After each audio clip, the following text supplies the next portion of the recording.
Majority ఎక్కువ ఉందని, మనకి నోరు ఉందని గట్టి గట్టిగా అరిచేస్తామని, గట్టి గట్టిగా అరిచి చెప్తే మీరు చెప్పే వాస్తవాలు అయిపోతాయండి.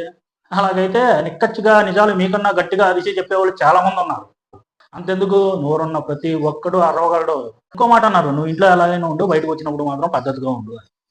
బయట 100 మంది ఉన్న చోటే ఆ అమ్మాయికి సెక్యూరిటీ లేదు. అలాంటప్పుడు దిశ లాంటి అమ్మాయిలకి సెక్యూరిటీ ఎక్కడ ఇస్తారండి? పాపం ఆ అమ్మాయి ఏం చేసింది? చాలా పద్ధతిగా ఉంది. మనకి గబుక్కున చురుక్కుమని కాలితేనే అంటానే హాయ్ అండి, నా పేరు వాసు. 2 రోజులుగా శివాజీ గారు మాట్లాడిన విషయాల మీద న్యూస్ ఛానల్లో డిబేట్స్ జరుగుతున్నాయి. అయితే ఆయన మాట్లాడిన విషయాల మీద నాకు కూడా కొన్ని డౌట్స్ ఉన్నాయి. డౌట్స్ క్లారిఫై చేసుకోవడానికి ఈ వీడియో చేస్తున్నాను. అయితే శివాజీ గారు ఆడవాళ్ళని ఒక దేవతలా అమ్మవారిలా చూస్తా అన్నారు. స్త్రీ అంటే ఒక మహాశక్తి, ఒక అమ్మవారిలాగానే అనుకుంటా. ఎందుకంటే ఒక దేవతలా అమ్మవారిలా చూసినప్పుడు మనం కాళికాదేవిని పూజిస్తున్నాంగా. ఒకసారి పిక్కు పెడతా చూడండి. ఆ పిక్కులో కాళికాదేవి ఏ సందేశం ఇస్తున్నారు? ఆడవాళ్ళు ఎక్కడ ఉన్నా ఎలా ఉన్నా ఒక దేవతలా పూజించబడాలి, గౌరవించబడాలి. అంతేగాని వాళ్ళకి ఇష్టం లేకుండా టచ్ చేయాలని చూస్తే చేతిలో తలగే చూశారుగా, తెగిపడిద్ది అనమాట. అది ఆడవాళ్ళని దేవతలా చూడటం అంటే. మరి ఆడవాళ్ళని దేవతలా చూస్తా అన్నప్పుడు అసభ్యంగా వాళ్ళ మీద చేతులు వేసే వాళ్ళకి సందేశం వాళ్ళకని వీళ్ళకి సందేశాలు ఇస్తారేంటి? అంటే మనకి భయం. ఎందుకంటే వాళ్ళ మెజారిటీ పీపుల్ ఎక్కువ ఉన్నారుగా, ఎక్కడ ఆపోజిట్ అయిపోతారు అని భయం. అంతేనా? లేకపోతే ఇంకో భయం, అర్ధనగ్న ప్రదర్శన చేసే వాళ్ళని చూస్తే కింద నుంచి పై వరకు షివరింగ్ వచ్చింది అనమాట, వణుకు వచ్చింది. చేతులు వేయకుండా ఉండలేము అనమాట. చేతులు వేయకుండా ఉండలేకపోతే చచ్చిపోతాయండి? కంట్రోల్ చేసుకోకపోతే చచ్చిపోతాయండి? చేతులు వేయకుండా కంట్రోల్ చేసుకోకపోతే అని నేను చెప్పట్లా. మన సంస్కృతి సంప్రదాయాల గురించి మాట్లాడుతున్నారు కదా, ఆ సంస్కృతి సంప్రదాయాల్లోనే ఉన్నాయి. కామాన్ని కంట్రోల్ చేసుకోండి, బ్రహ్మచర్యం పాటించండి అని. అర్థమైందా? అబ్బే, అలా కంట్రోల్ చేసుకోవడం మన వాళ్ళు కాదు కదా, మనకి చేత కాదు కదా. చేతకాకే ఎదుటోళ్ళని బ్లేమ్ చేసి ఏలుపెట్టి చూపిస్తాం. ఇది కూడా నేను చెప్పట్లా, స్వామి వివేకానంద గారు లాంటి పెద్ద పెద్ద మహానుభావులు చెప్పారు. మనకి చేత కానప్పుడే ఏదైనా ఎదుటోళ్ళ మీద ఫైర్ అవుతాం. ఇది కూడా నేను చెప్పట్లా, గొప్ప గొప్ప మహానుభావులు చెప్పారు.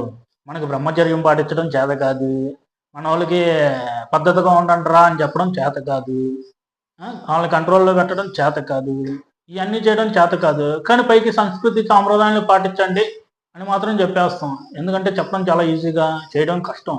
ఆ చేయడం చేత కాక ఎదుటోళ్ళని బ్లేమ్ చేస్తూ ఉంటాం అనమాట. అదే మన బంగారం సరైనది అయితే ఎదుటోళ్ళని అనాల్సిన పడేలేదుగా. అబ్బే, మన బంగారం కంట్రోల్లో ఉండదు కదా, ఏదో పిచ్చి పని చేసిద్ది కదా. అలాంటి వాళ్ళని సపోర్ట్ చేయడానికి ఆ మెజారిటీ పీపుల్ ఎక్కువ ఉన్నారు కాబట్టి న్యూస్ ఛానల్లోకి వచ్చి డిబేట్లు పెట్టి వాళ్ళ తరపున గట్టిగా అరిసి మాట్లాడతారు అనమాట.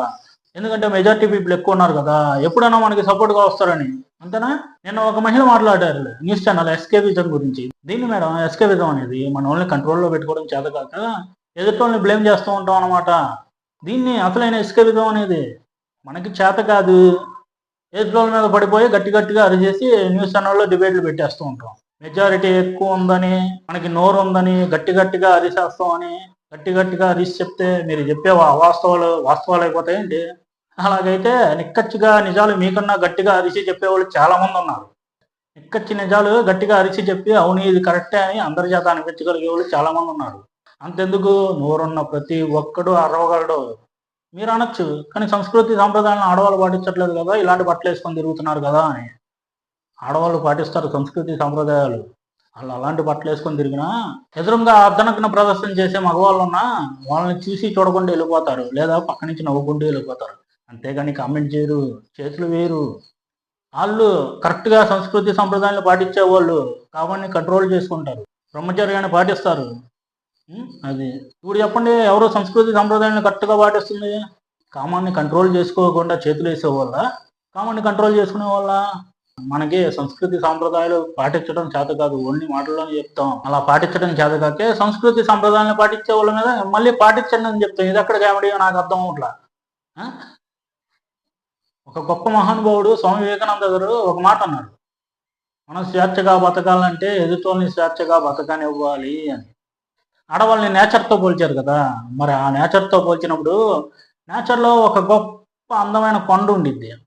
ఆ కొండ దగ్గరికి వెళ్ళి ఆ కొండను ఆస్వాదిస్తావు కానీ ఆ కొండపై నుంచి దూకేస్తావు ఏంటి? అక్కడ జ్ఞానం ఉందిగా నీకు, దూక్కడదనే జ్ఞానం ఉందిగా. మరి ఆడవాళ్ళ దగ్గర ఎందుకు వర్తించదు ఈ విషయం? ఈ మైండ్ కంట్రోల్ అనేది ఆడవాళ్ళ దగ్గర ఎందుకు చేసుకోలేరు? అక్కడ దూకితే చచ్చిపోతావు అని తెలుసు కదా, ఇక్కడ కంట్రోల్ చేసుకోలేక టచ్ చేసావు అనుకో జైలుకి వెళ్తావని కూడా తెలుసుకోవాలిగా. ఇంకో మాట అన్నారు, నువ్వు ఇంట్లో ఎలాగైనా ఉండు, బయటకు వచ్చినప్పుడు మాత్రం పద్ధతిగా ఉండు అని. బయట 100 మంది ఉన్న చోటే ఆ అమ్మాయికి సెక్యూరిటీ లేదు. అలాంటప్పుడు దిశ లాంటి అమ్మాయిలకి సెక్యూరిటీ ఎక్కడ ఇస్తారండి? బయట 100 మంది ముందే అలా చేశారంటే, 100 మంది అలా చూస్తూ ఉన్నారంటే, సెక్యూరిటీ లేదంటే అక్కడే దిశ లాంటి అమ్మాయిలకి సెక్యూరిటీ ఎలా ఇస్తారు? పాపం ఆ అమ్మాయి ఏం చేసింది? చాలా పద్ధతిగా ఉంది. మనకి గబుక్కున చురుక్కుమని కాలితేనే అంటామే. ఆ! అలాంటిది బతికుండగా అలాంటిది బతికుండగానే దహనం చేశారంటే ఎంత బాధపడి ఉండిద్ది. ఆ! అలాంటిది బతికుండగానే దహనం చేశారంటే ఎంత బాధపడి ఉండిద్ది. హ్మ్.